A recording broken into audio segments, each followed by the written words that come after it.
Halo, perkenalkan nama saya Aten Dawanjurapa dengan NIM 2322085. Pada kesempatan kali ini saya akan menjelaskan tentang definisi survei tanah dan evaluasi lahan, serta akan menjelaskan tujuan dilakukannya kegiatan survei tanah dan evaluasi lahan.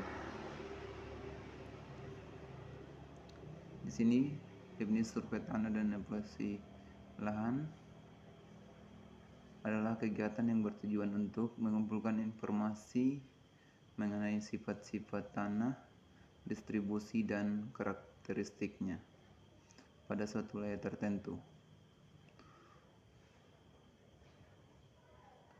Informasi ini digunakan untuk memahami potensi dan keterbatasan dalam berbagai penggunaan seperti pertanian, perencanaan tata guna lahan, dan pengelolaan sumber daya alam. Untuk evaluasi lahan adalah proses penilaian terhadap kesesuaian lahan untuk tujuan tertentu seperti pertanian, pemukiman, atau konservasi. Evaluasi ini dilakukan berdasarkan data survei tanah dengan mempertimbangkan faktor-faktor seperti iklim, topografi, dan kebutuhan spesifik penggunaan lahan. Yang berikut ada tujuan dilakukannya survei tanah dan evaluasi lahan. Yang pertama itu ada mengidentifikasi potensi dan keterbatasan lahan. Survei tanah membantu mengidentifikasi karakteristik tanah seperti tekstur, struktur, dan kesuburan tanah yang menjadi dasar untuk menentukan potensi dan keterbatasan lahan dalam mendukung berbagai aktivitas manusia.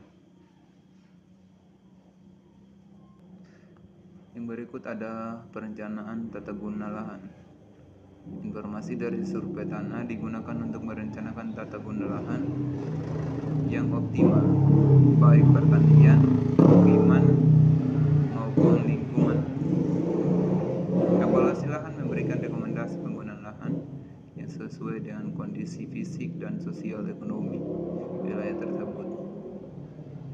Yang berikut ada pengelolaan sumber daya lahan secara berkelanjutan.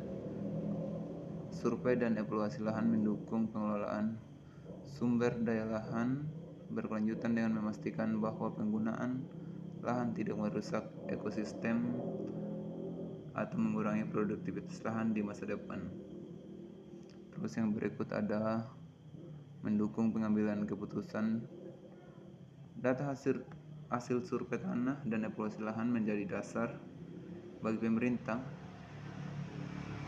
perusahaan, atau individu dalam membuat keputusan terkait wilayah, investasi, atau konservasi. Sekian dan terima kasih.